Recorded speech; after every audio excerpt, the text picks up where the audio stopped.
Wir sind frei, Freunde! Und der Doc ist auch frei. Und jetzt ist eigentlich wieder alles Friede, Freude, Eierkuchen, oder? Ich weiß nicht so ganz. Erstmal muss ich hier weg. Die Frage ist bloß wie. Äh. Vielleicht irgendwie. Nee, es bringt so nix. Hä, wie komme ich jetzt hier raus? Er wird nie Ah. zurückkommen, weißt du? Wovon sprechen Sie da? Von Emmett. Denn ohne meine Führung ist er beinahe nutzlos. Bevor ich ihn fand, war er ein trauriger Versager, der nie etwas zu Ende gebracht hat. Doch sieh nur, was er mit meiner Inspiration geschaffen hat. Hübsche Verkleidung. Ist heute Karneval? Edna, du stehst so günstig für meine Faust. Na, wie wär's? Willst du mal dran schnuppern? Sie riecht sehr gut nach Wut. Ja, der Spruch ist auch. Sie sind nicht die einzige Inspiration in Docs Leben. In meiner Zeitachse hat er eine der nettesten Frauen des 19. Jahrhunderts geheiratet. Nett? Pah. Emmett braucht Disziplin, um sich zu konzentrieren. Er lässt sich so leicht ablenken. Ah, ja, was könnte man wohl über dich sagen, Edna? Aber um ganz ehrlich zu sein, ich hab keinen Bock mehr mit dir zu reden. Aber das Spiel verlangt es ja leider. Sie glauben, Sie hätten Doc inspiriert? Sie sollten wissen, dass Emmett Brown ohne Sie einen fliegenden zeitreisenden DeLorean bauen würde und einen fliegenden Zeitzug. Lächerlich. Ohne meine Hilfe könnte Emmett nicht einmal eine Hundefüttermaschine bauen. Ja, aber das hat er ohne Sie. Die muss aber auch immer wieder auf jedem und alles herumtrampeln. Es wäre sie Gott persönlich. Oh mein Gott. Ihr wisst schon. Ich hoffe nicht. Ja, Sie haben ihn inspiriert. Und zwar dazu, aus Hill Valley einen Haufen spießiger Idioten zu machen. Ich erwarte nicht, dass ein Delinquent wie du es versteht. Sag mal, sucht die alte Körper mir oder was soll der Scheiß? Okay, Euer Ehren. Ich mache mir langsam etwas Sorgen. Er hat's geschafft!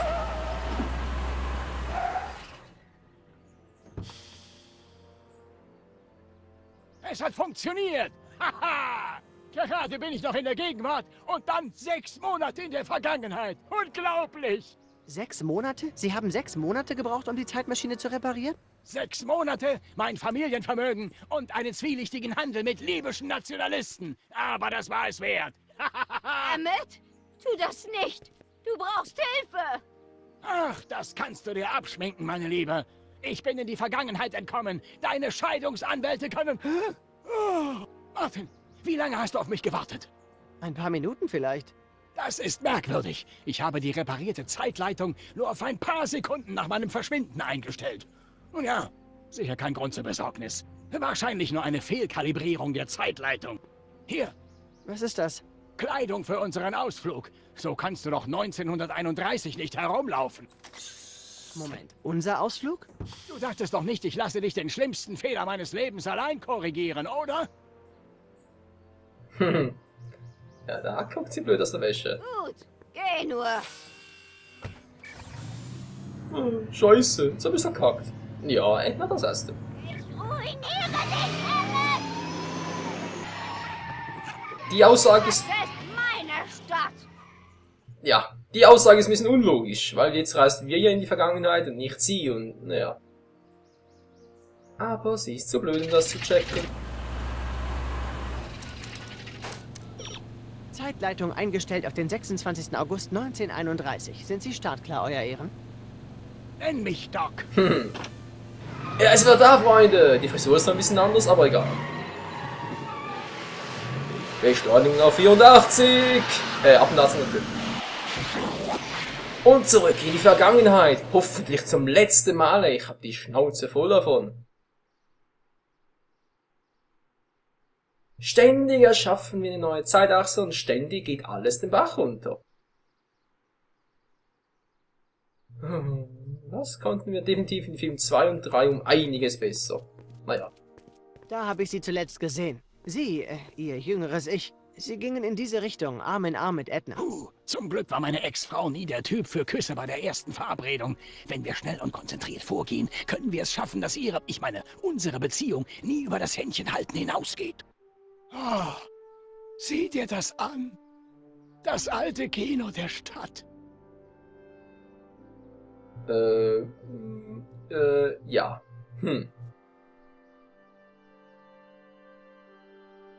Was ist damit? Ich habe seit Jahren nicht mehr an diesen Ort gedacht. Meine Gute hat mich 71 dazu gebracht, es abzureißen. Sie sagte, Filme verderben die jungen Leute. Das ist natürlich alles Unsinn. In meiner Jugend habe ich hier unzählige Abende verbracht. Und aus mir ist nie ein Rowdy geworden. Sag mal, erinnerst du dich an der öffentliche Feind?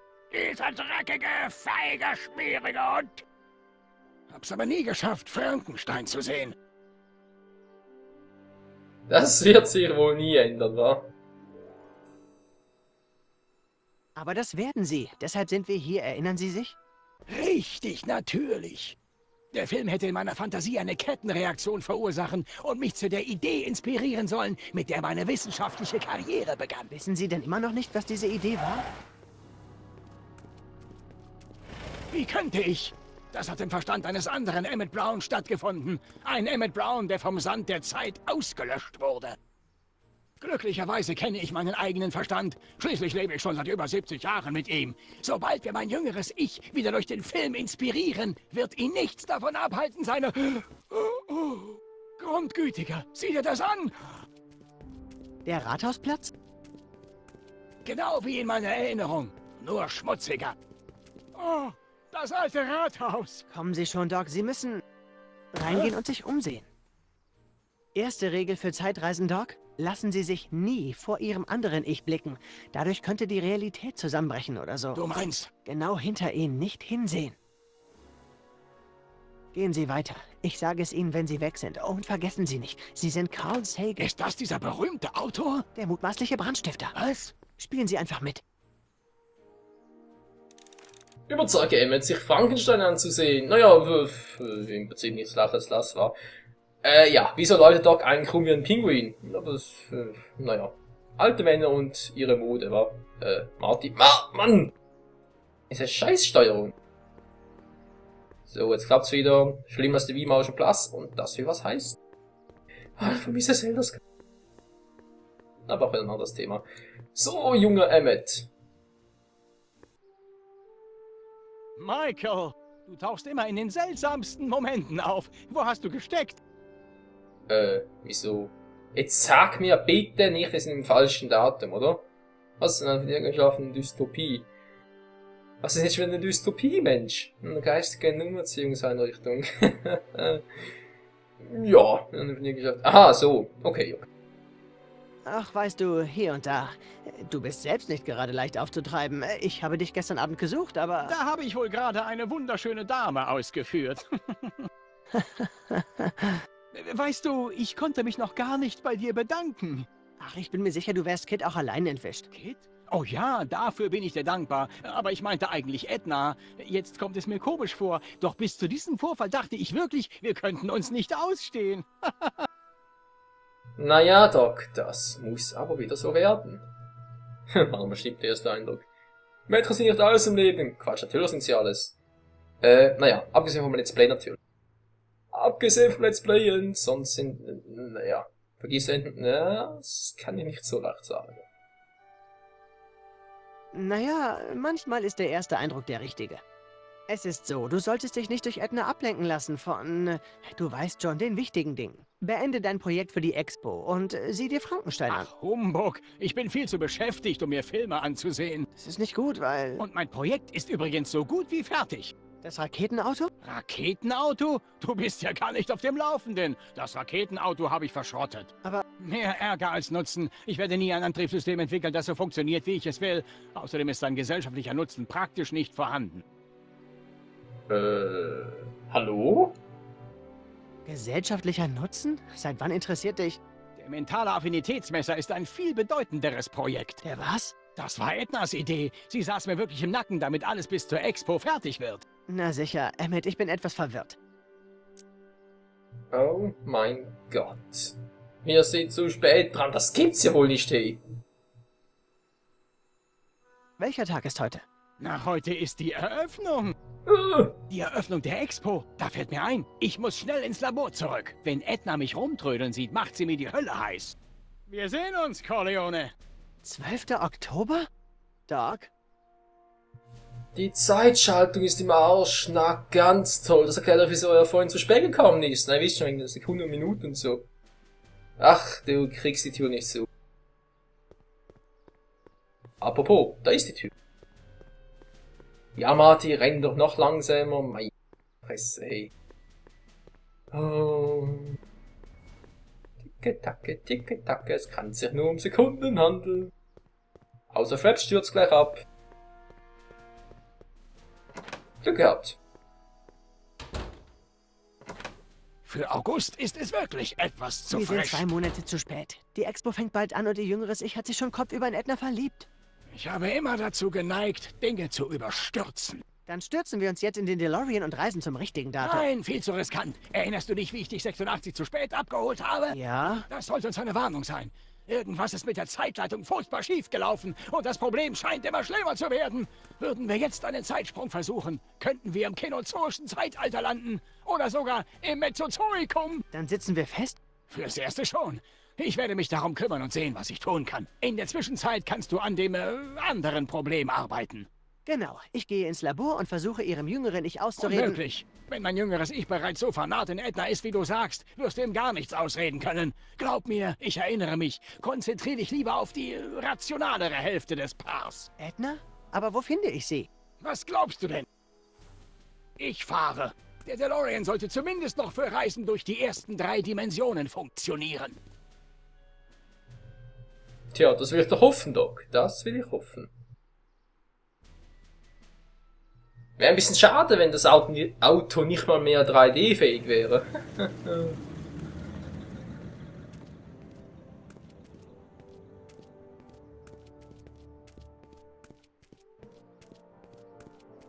Na gut. Immerhin einen Vorteil hat Sie hatten das. recht. Da ist sie. Wenn meine bald zukünftige Ex-Frau eines ist, dann berechenbar. Muss ich wirklich mit ihr sprechen? Könnte ich mich nicht einfach etwas umsehen und Sie reparieren die Zeitleitung? Ich rede mit ihr. Sie sollten den DeLorean lieber verstecken, bevor Hey jemand... Sie, da versperren Sie den Weg. Alle Auto der Zukunft-Bewerber müssen sich im nördlichen Zelt melden. Warum nicht? Viel Glück!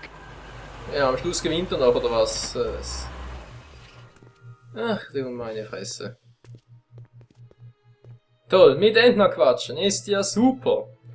Ja, was ich eigentlich sagen wollte ist, ein Glück haben wir ja, also die ganze Situation hat zumindest etwas Glückliches, und zwar können wir hier nicht unserer anderen Form begegnen. Oder beziehungsweise unserem anderen Ich war, weil wir etwas zu spät sind, aber ist ja auch egal. Da ist ja Arthur McFly, unser Großvater, und da ist Edna. Die junge Edna, die eigentlich auch noch ziemlich heiß ist, aber zu einer alten, schuldigen Oma wird. Schade. Wirklich schade. Also schlecht sieht sie denn nicht aus. Buchstabieren? B-R-O-W-N. Nicht gerade ein seltener Name. Er ist trotzdem nicht auf der Liste. Tut mir leid. Ach lassen Sie es mich noch einmal versuchen. Das hier ist die Hill Valley Expo, richtig? Die erste. Allerdings. Und der Zweck unserer Messe ist, neueste Technologien zu zeigen. Richtig. Und Hill Valleys Ruf als fortschrittliche Stadt zu verbessern und zu stärken. Und trotzdem wollen Sie den Schöpfer dieser großartigen Erfindung einfach davon ausschließen. Ich will es gar nicht, aber... Oh je. Mr. Corleone, Sie tauchen immer in den seltsamsten Momenten auf. Was tun Sie hier?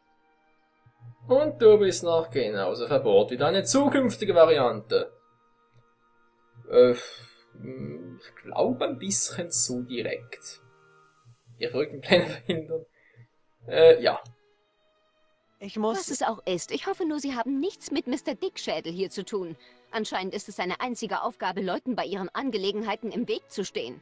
Unter uns, es ist ein Wunder, dass es die Tannen Gang mit ihm als Buchhalter so weit gebracht hat. Haben Sie Emmett gesehen?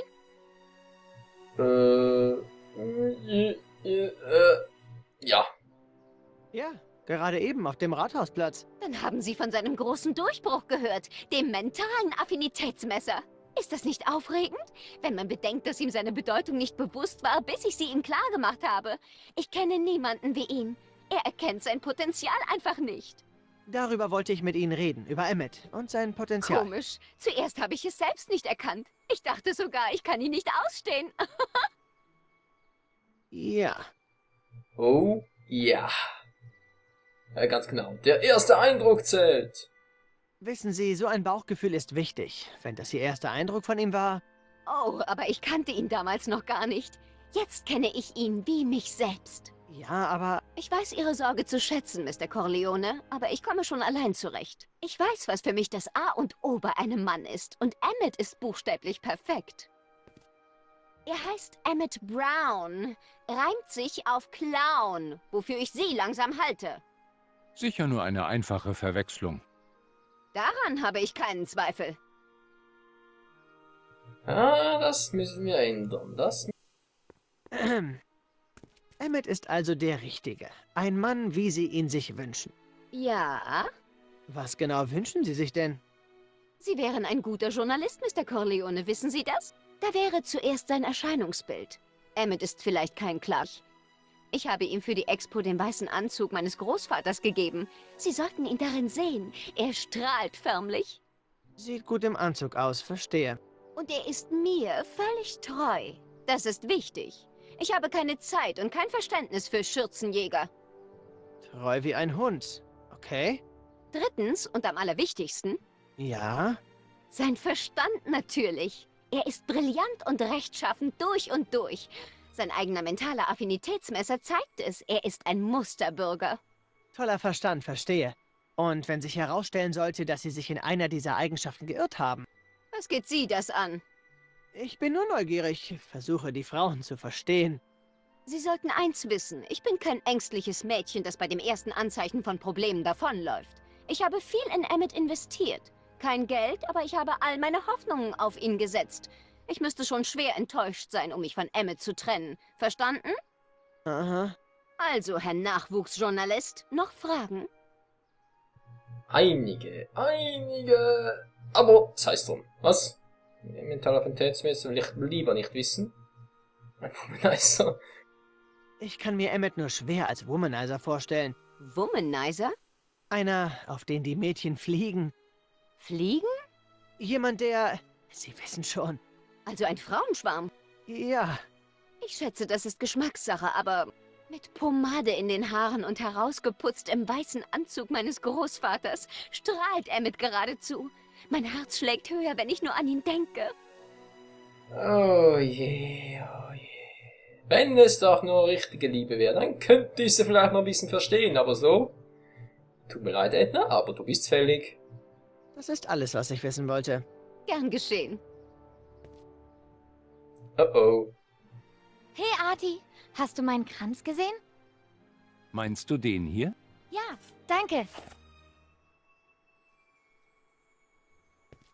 Sie kommt und geht, wie sie will. Und ich muss warten. Großartig.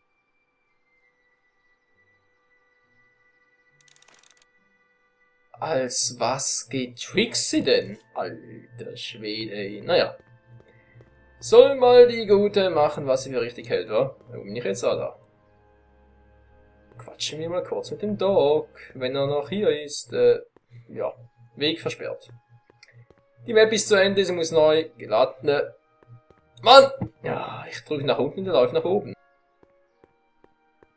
So, schon besser. Der gute alte Doc Brown. Ah, gut, du bist wieder zurück. Erzähl mir alles. Sie sagt, sie mag ihre Rechtschaffenheit, dass sie gut in einem Anzug aussehen und dass sie ihr völlig treu sind. Verdammt, da hat sie mich eiskalt erwischt. Du musst es einfach schaffen, ihre Meinung zu ändern. Ich bin hier, wenn du Hilfe brauchst. Brauchst du Hilfe? Ich bin hier, wenn du Hilfe brauchst. Brauchst du Hilfe? Ja, Ich habe einen Plan. Natürlich habe ich einen Plan. Ich habe immer einen Plan. Er ist mir nur noch nicht so klar. Haben Sie rausgefunden, was mit der Zeitleitung nicht stimmt? Bin mir nicht sicher. Möglich. Scheinbar ist es ein einfaches Verkabelungsproblem. Aber zur Sicherheit prüfe ich es noch einmal. Die Grundausstattung scheint zu funktionieren. Könnt ihr ich mir vielleicht den DeLorean ausleihen? Ich will ihr jüngeres Ich im Labor besuchen. Also, ich weiß nicht. Die Zeitleitung... Ich fahre auch keine 140, versprochen. Trotzdem, ich möchte ihn nicht aus den Augen lassen, wenn er so unberechenbar ist. Weißt du was? Ich mache eine Probefahrt. 1 Minute in die Vergangenheit. Besteht er den Test, kannst du ihn nehmen. Wenn wir Pech haben, dann hasta la vista noch. Es hat geklappt. Oder nicht? Nein, offenbar war die Zeitabweichung diesmal noch größer. Ich bin vor 6 Stunden angekommen. Oh, schade. Ich wollte nicht riskieren, deine bisherige Arbeit zunichte zu machen und habe mich versteckt gehalten. Doch die Zeitverzögerung war nicht umsonst. Ich war im Haushaltswarenladen und habe Teile für einen chronometrischen Analysator gekauft. Ein was? Ein Diagnosegerät. Sieh her, ich schließe es an die Zeitleitung an und starte einen Durchlauf. Wenn die grüne Leuchte angeht, sollte ich alle Daten haben, um den Umfang des Problems festzustellen. Hey, bringen Sie das Ausstellungsstück wieder zurück! Du musst dir wohl ein anderes Gefährt suchen, wenn du zum Labor kommen willst. Wieder mal typisch, oder? Okay, ja, ist schon gut, ich gehe schon zum Emmets Labor, wenn ich bloß wüsste, wo das ist. Toll.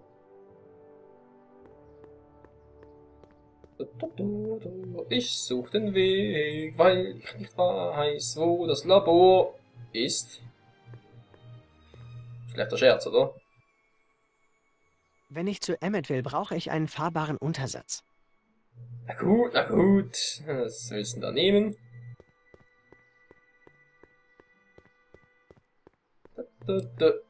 Trixiline.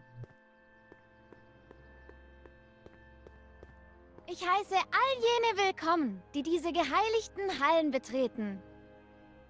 Ich heiße all jene willkommen, die diese geheiligten Hallen betreten. Ich heiße all jene... Oh, hey Kleiner, sag mal, bist du nicht der Kerl, der... Sie gegen Kid Tannen aufgebracht hat? Ja. Du siehst ohne Bart viel jünger aus. Das war wirklich ein schmutziger Trick, mir einzureden, Kid hätte Artie kalt gemacht. Tut mir leid. Das war die einzige Möglichkeit. Ach, vergiss es. Das versuche ich zumindest. Vorbei ist vorbei. Das ist mein Motto. Einfach für den Moment leben. Genau. Also, was machst du hier? Wollen Sie die Hebel bedienen, die die Zukunft steuern? Auf der Expo, Dummerchen. Technik für eine bessere Zukunft und das alles. Oh, ja, deshalb bin ich hier. Ach so.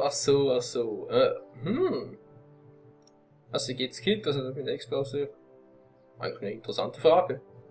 Wie läuft Kids Verfahren? Langsam. Wie sagt man so schön? Die Mühlen der Justiz mahlen langsam, aber gründlich. Außer in Hill Valley. Da malen sie gar nicht. Was? Nichts, nur etwas, das ich einmal gehört habe.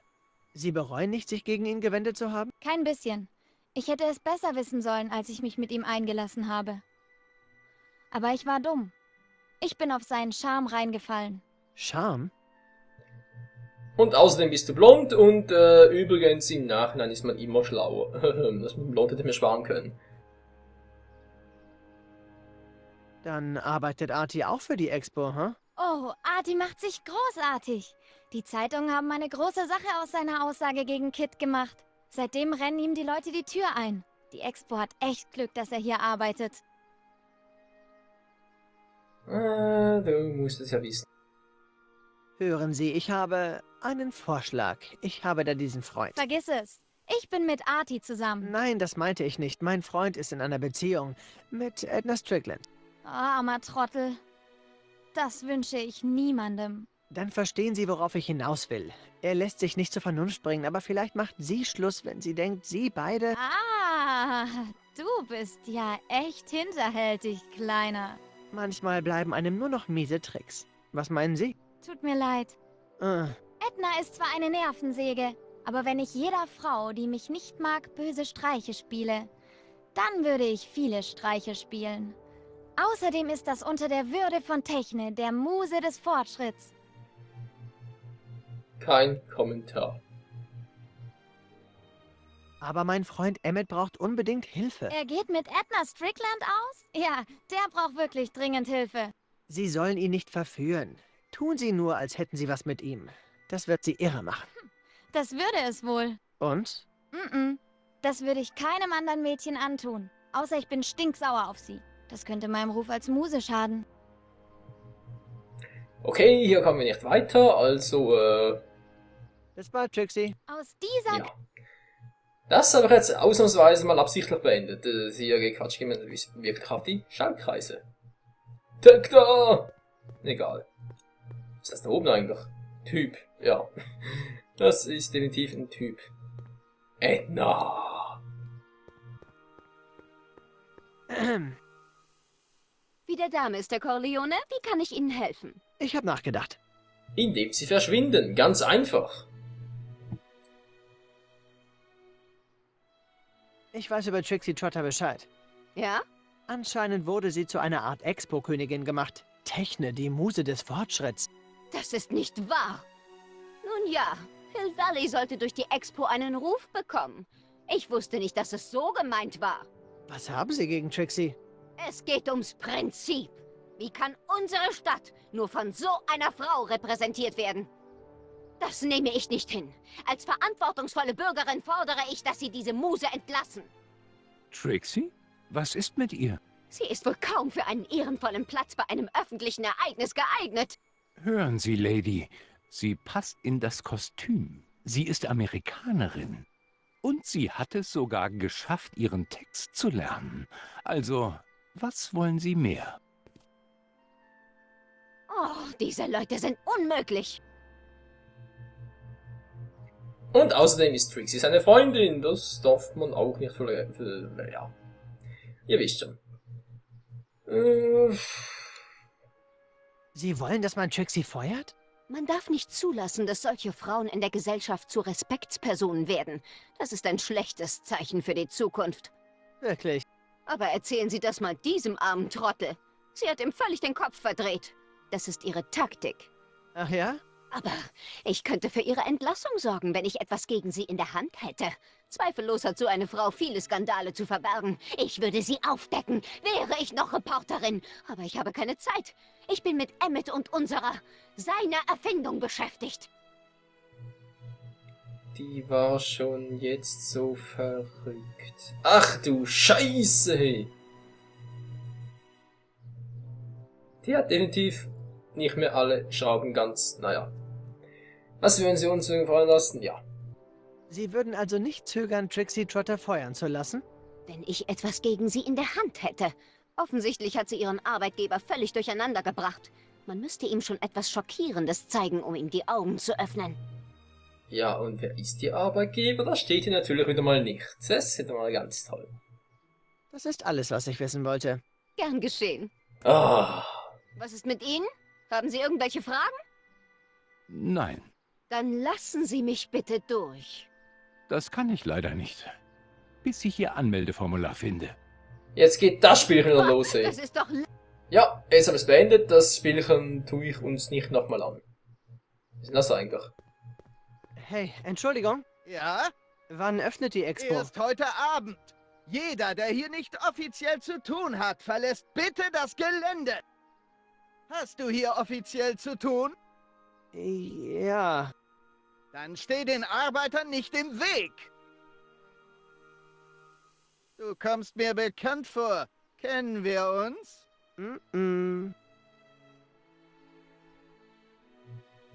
Ist das einer von Kids ehemaligen Leuten? Alter, schrei nicht so, er hat's mir beinahe hier das Headset durchgenagelt. Da gibt's ja wohl nicht, ey. Macht der uns einfach so blöd an? Naja. Was willst du da machen, da? Sonst noch irgendwelche Leute hier? Gucke mal, ich schlendere hier so blöd herum. Wer ist denn das? Cubal! Den kenne ich doch noch. Kennt er uns auch noch? Ich hoffe nicht. Hey Kumpel. Na toll, der wieder. Ups. Witzig, das wollte ich auch gerade sagen. Was soll das denn? Mal gucken. Spielst du später noch Klavier für Trixie? Nein, Warum nicht? weil die kleine Sauberfrau heutzutage zu anständig ist, um sich mit Cue-Ball abzugeben. Gut für sie. Du scheinst sauer auf Trixie zu sein. Sauer? Trixie und ich kennen uns schon ewig. Ich weiß Sachen von ihr, die nicht mal Kid weiß. Sachen, bei denen es dir die Schuhe auszieht. Ach ja? Oh ja. Und wie sie jetzt hier herumstolziert und so tut, als ob sie was Besseres wäre, naja, das stinkt mir halt, weißt du? Ich hab ne Idee. Ja, ne ganz gute Idee. Erst einmal ihn ein bisschen anstachen, damit er uns irgendwas Schockierendes über Trixie zeigt. Dann dieses Beweismaterial zu Edna bringen und die wird dann so sauer sein oder auch, naja, halt einen Grund dafür haben, um Trixie rauszuwerfen. Die ist dann wiederum so wütend, dass sie uns mit Emmet hilft und schon sind wir Edna los. Also, was ist denn so peinlich an Trixies Vergangenheit? Klar, das werde ich dir erzählen. Ach komm schon. Nein. Pass auf. Dann erzähl ich dir erst was Peinliches über mich. Zum Beispiel? Was? Meine Mama hat an mich reingemacht. Anspielung auf Film 1. Ich habe einen Zug entführt. Anspielung auf Film 3. Meine Mama hat mich in Unterwäsche gesehen. Ist das Film 2? Nö, ich glaube, der ist out for movie. Keine Ahnung. Ja, haben sie mal angemacht? Nee, ich glaube nicht, dass ihn das beeindrucken würde. Das würde ihn doch beeindrucken. Letztes Jahr habe ich einen Zug über eine Klippe gefahren. Warum hast du das gemacht? Weißt du, wenn ich so darüber nachdenke, keine Ahnung. Ist eine lange Geschichte. Okay, Kleiner, du hast gewonnen. Das war ziemlich peinlich. Fast so peinlich wie das hier.